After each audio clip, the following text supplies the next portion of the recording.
Hello and welcome to ADHD Mums. In this podcast, we tackle the tough, often unspoken realities of motherhood, neurodiversity, and mental health. You know that moment when you know that something is off before anything even happens? For me, I start to feel really snappy. My shoulders start to tense up. My mind starts racing and my to-do list feels endless. So big, it feels like it is growing faster than I can think. And I felt like I was drowning in things that needed to be done right now, whilst also having to give these polite Christmas ready updates to people I barely know. As if saying, yep, Nellie ready for Christmas twice a day is going to magically make it true. What I really wanted to say was, no, I'm not ready for Christmas. I struggle to get through most weeks with nothing on, let alone Christmas. The truth that I hate admitting about Christmas is that I kind of dread it. The negotiations about whose family we see, the feeling that everyone wants something from you and there's no version where you can please everybody. People talk about having a relaxing Christmas, but honestly, that feels like it couldn't be further from the truth for me. There's no vacation care, no programs over Christmas, just endless days with kids fighting, the summer heat, and me feeling like an ungrateful mother for not soaking up all of the Christmas magic and joy. But I've realized it's because I'm the one creating the moments, managing the moments, cleaning up the moments, but somehow I'm not in the moments, and somehow I don't feel the joy. At times, I feel like a robot, the default parent, the behind the scenes stage manager, while everyone else gets to go out and enjoy the show. And then I wonder, what is wrong with me? Am I the only one feeling like this? I remember a couple of edit. I remember a couple of Christmases ago, I've been wrapping presents for what felt like hours, but was probably half an hour.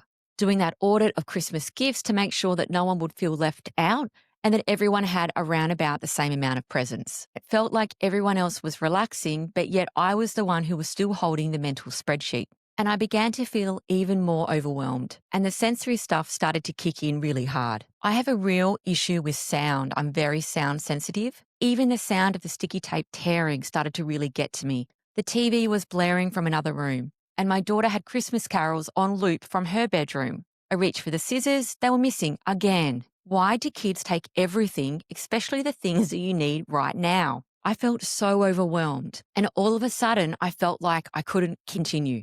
And I'd done most of it. I was near the end, but yet I started to feel so overwhelmed. The tears started coming out, and pushing through the last little bit of gift wrapping felt like walking through mud. Just at that moment, my husband walked in and said, "Should I wrap this?" to something that he had in his hand. And something inside me just snapped. I didn't say it out loud, but my whole body was screaming, "What do you think you should do with it? It's a Christmas present. It's Christmas Eve." And it's not that he meant anything by the comment, but because in that moment, the invisible load wasn't invisible anymore. It was suffocating to me. And it wasn't just about the wrapping. It was about everything leading up to it.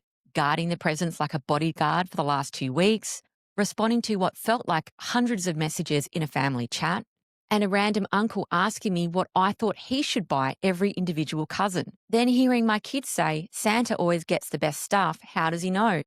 And I'm thinking, Santa is me. I'm Santa. I'm the magic. I'm the admin. I'm the logistics. I'm the emotional load. I literally had just driven to the IGA to buy carrots, even though we don't eat carrots. And my husband asked, how exactly should I cut them up? It was everything all at once, stacked, silent. On me, it felt like. So if this is you, this is what is happening in your body long before you snap. Your brain is probably running 2 systems at once. There is the task system, wrapping, tracking fairness, hiding presents. And then there's the anticipation system, emotional checking, preventing conflict, keeping the magic alive.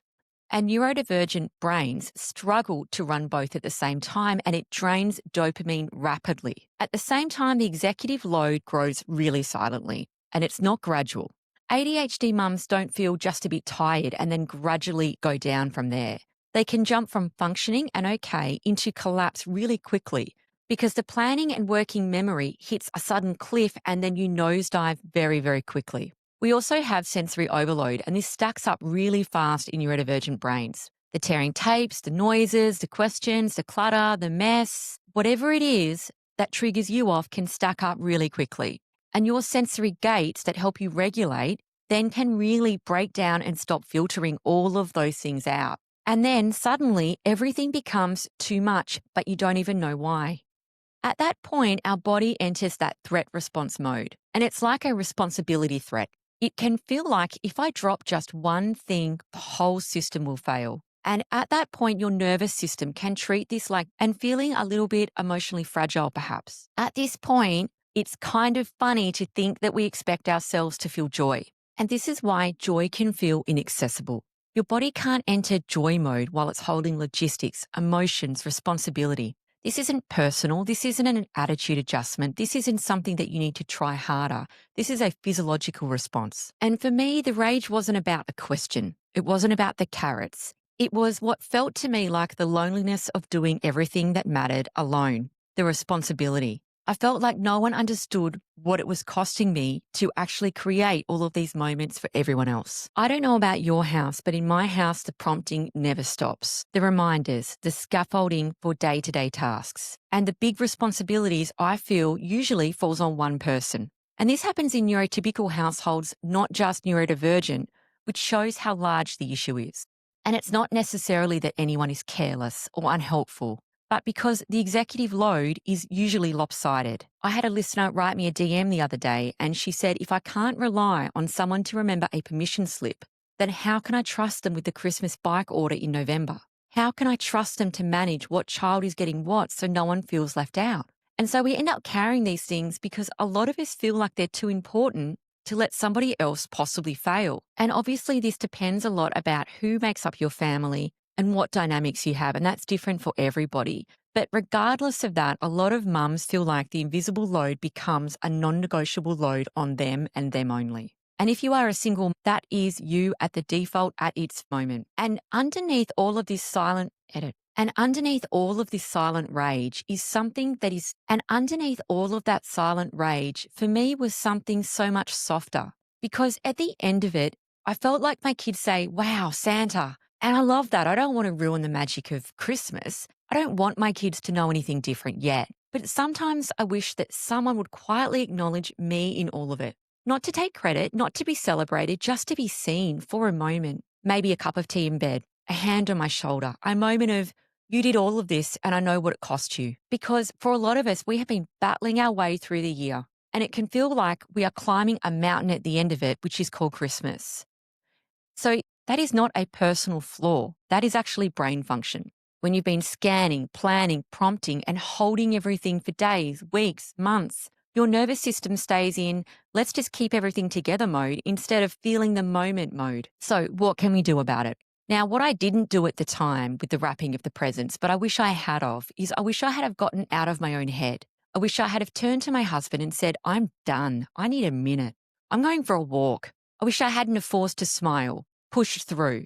And I wish I had have been honest and vulnerable in that moment to say, I am at my absolute limit. Because the real micro shift is the permission to reach out to a partner, to a friend, to a family member, whoever it is that makes up your support network. And instead of drowning quietly, we at least say that that is how we are feeling. I wish I had have breathed in the air and I felt it on my face and I took a breath and I relaxed for a moment. And I wish I had have done that because those micro moments are what helps us emotionally regulate.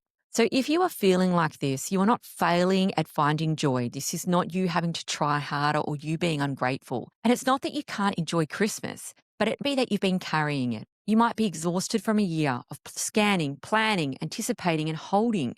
And this silent rage that some of us feel isn't anger. It might be your body saying, this is too much for one person. And I'm signaling that you need help. So if you're listening to this and you are feeling stretched thin, if you need permission, this is your permission now. Let Christmas be smaller this year. Let your load be lighter. Let yourself be human. Ask for help. I'm right here with you and I encourage you to pick one moment each day that is for you and protect it like you protect the magic for everyone else. Thank you so much for listening. If this has resonated, please share this with a friend, jump into the Facebook group. The link is in the show notes. And if you have a listener question, please put it into the listener question box in the show notes. Thank you so much for listening. You are not alone in this feeling. This is your permission to do it a little bit different this year. Quick announcement. Did you know that we have an ADHD Mums shop filled with resources designed just for you? These resources are packed with answers to the most frequently asked questions I get sent in via email. Everything from understanding ADHD and autism to practical tips for daily life. There's also a free assessment tool. If you're wondering about ADHD or autism for yourself or your little one, don't forget to check out the free assessment tool under free resources section on my website, adhdmums.com.au.